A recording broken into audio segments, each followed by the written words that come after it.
Je m'appelle Eddy Terki, je suis designer graphique et d'espace. Et donc, en tant que designer, je travaille dans deux contextes. L'un qui est de l'ordre de la commande plus graphique, pour des questions de commande graphique et de communication. Et une autre partie qui concerne vraiment des projets d'intervention dans l'espace public. Et en général, je travaille dans des contextes situés, c'est-à-dire des territoires à l'échelle de rues, de places publiques ou d'architecture. Et souvent, je m'attache au contexte du lieu, savoir qui y vit, qui y travaille. Cette approche, elle permet finalement de se saisir de l'identité d'un lieu par les habitants et les habitantes, et ainsi de récolter une parole qui va être écrite, qui est leur parole finalement. Donc les mots et les phrases vont finalement devenir le corpus et la matière première de ma création, puisque cette matière première, c'est celle qui va s'exprimer, elle va revenir dans l'espace public, elle va s'exprimer dans l'espace public, et c'est cette matière première qui me semble la plus intéressante. Raison pour laquelle aussi la majorité des interventions dans l'espace public sont sous forme écrite et calligraphiée, qui est finalement une part très importante de mon travail, puisque c'est finalement la façon qui me semble la plus intéressante de redonner vie à cet espace public et de me redonner place à cette parole.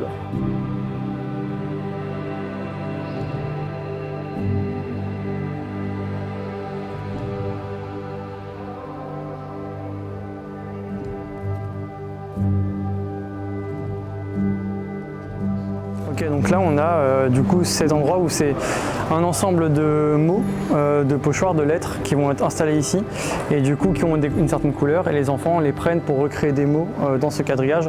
Donc j'aime bien aussi que la fresque elle interagisse comme ça avec les formes. Commence à s'accentuer avec des citations. Là on a une première citation qui est ici, qui sont que des citations liées à la question des enfants et de l'enfance.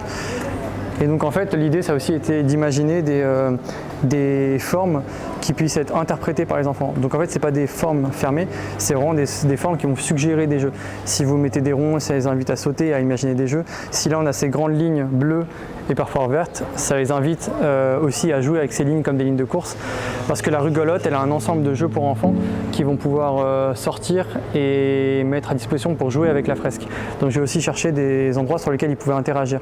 En fait le centre on a du coup ces deux mots enfant, adulte, qui tournent avec un symbole qui est celui de l'infini, parce qu'en fait comme moi j'aime bien l'idée qu'à un moment les enfants prennent une rue dans une capitale. Et donc j'aime bien ce jeu qu'il y a entre l'enfance, l'adulte.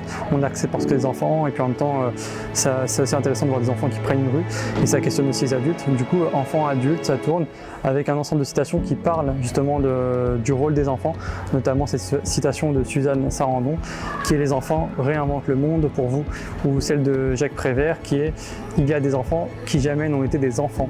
Voilà, c'est plein de citations qui questionnent et qui du coup font écho au titre de l'œuvre qui s'appelle « La rue des enfants, le rêve des adultes ». Voilà, pour aussi appuyer ce truc de qui n'aurait pas rêvé de pouvoir peindre dans une rue, pouvoir jouer dans une rue. Est-ce que c'est vraiment que pour les enfants? Est-ce que les adultes y prennent du plaisir aussi?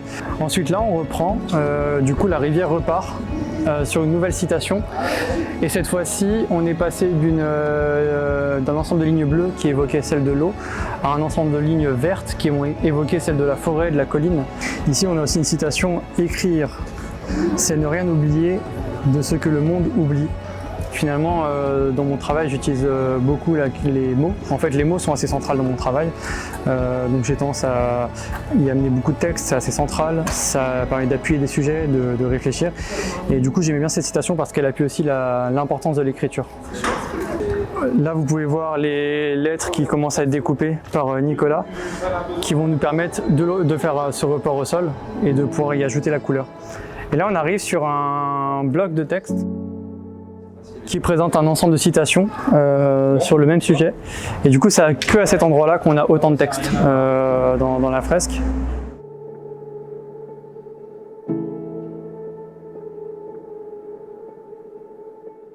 Et donc Donc c'est pas encore dessiné, mais du coup la rivière va continuer et on va aussi terminer sur un losange qui symbolise un cerf-volant.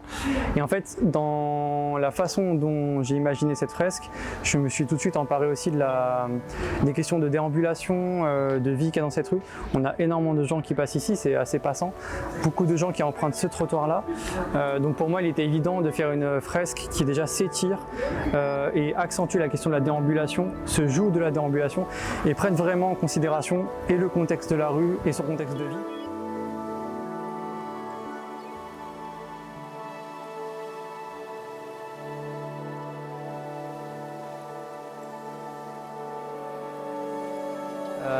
Moi je connaissais peu cette rue et en tout cas son activité. On a donc l'association de la Rugolotte qui prend la rue un vendredi sur deux pour permettre aux enfants de prendre la rue sur un temps de 2-3 heures.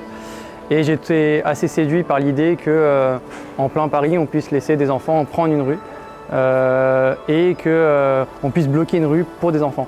Je trouvais ça assez drôle parce que je me dis on peut être d'un côté ou de l'autre, mais c'est des enfants et cette liberté en tout cas me plaisait bien. Et du coup, je me dis que ça va être le point de départ pour moi de ce travail-là. Donc je suis venu à quelques moments voir comment l'association se déploie et ça a été le point de départ pour moi pour capter de l'information, comprendre aussi comment ça pouvait m'inspirer pour cette fresque. Et très rapidement, je me suis dit qu'il serait intéressant de travailler sur la question de l'enfance et travailler sur une fresque participative qui suggérerait des jeux, suggérerait des déplacements et serait plus pour les enfants, plus qu'une fresque finalement à contempler.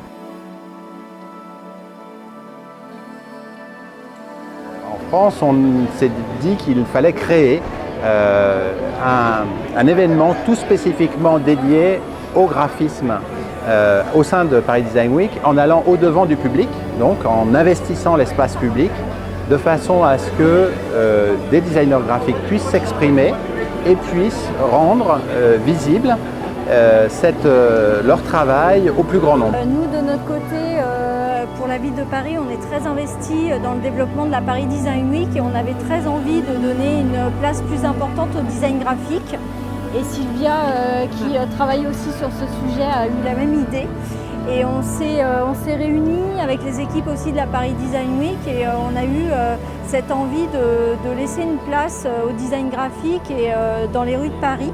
Donc on a sollicité la mairie de Paris Centre pour nous aider à identifier des lieux et voilà, on a eu cette chance d'être mise en relation avec l'association de la Rugolotte et cette rue des Coutures Saint-Gervais qui donc est ouverte aux enfants. D'être présente aujourd'hui ici pour l'inauguration de la fresque d'Eddy Turquie avec la Rugolotte. C'est un projet qu'on a accueilli dans le cadre de la Paris Design Week, dont la ville de Paris est partenaire. Et à Paris Centre, on est très très heureux d'accueillir ces performances artistiques dans le cadre en plus d'une rue aux enfants. Et avec en effet l'œuvre d'Eddy Turquie et de Fanette Mélier, les deux designers à l'honneur, avec deux écoles aussi, l'EPSA, l'école publique de la ville de Paris, et le campus Fonderie de l'image avec le Master Design Social Éthique. L'idée, c'est vraiment de créer ces inscriptions éphémères dans l'espace public pour créer du lien avec les habitants et les citoyens. En tout cas, Eddy a réussi à capter l'ambiance de la Rugolotte et cet engagement qu'ont eu les parents à transformer à un moment donné cette rue en un univers pour les enfants libre, en plein air, où les enfants puissent également être en mouvement, puisqu'on a vraiment un enjeu de pouvoir sortir les enfants de devant leurs écrans et de leur réapprendre à se confronter les uns les autres. Et cette rue est parfaite, elle va pouvoir permettre aux enfants de s'exprimer en toute liberté dans la ville, dans ce joli quartier de Paris Centre qui est si dense mais si accueillant pour tous. Et on est dans une rue très particulière puisqu'elle a été investie déjà il y a quelques années par une association qui s'appelle la Rugolotte, dont est issue d'ailleurs la première adjointe Karine Barbagli. Elle a commencé comme ça en installant la première rue aux enfants et l'artiste a travaillé en discutant avec les élus, en venant ici aussi voir cet événement. Il a travaillé en s'en inspirant et d'ailleurs là la fresque elle est presque finie mais pas tout à fait puisque vous avez proposé que les enfants viennent y mettre la touche finale et donc c'est une œuvre aussi participative, une œuvre évolutive et participative et donc rendez-vous dans une semaine pour que les enfants y mettent la touche finale avec des pochoirs.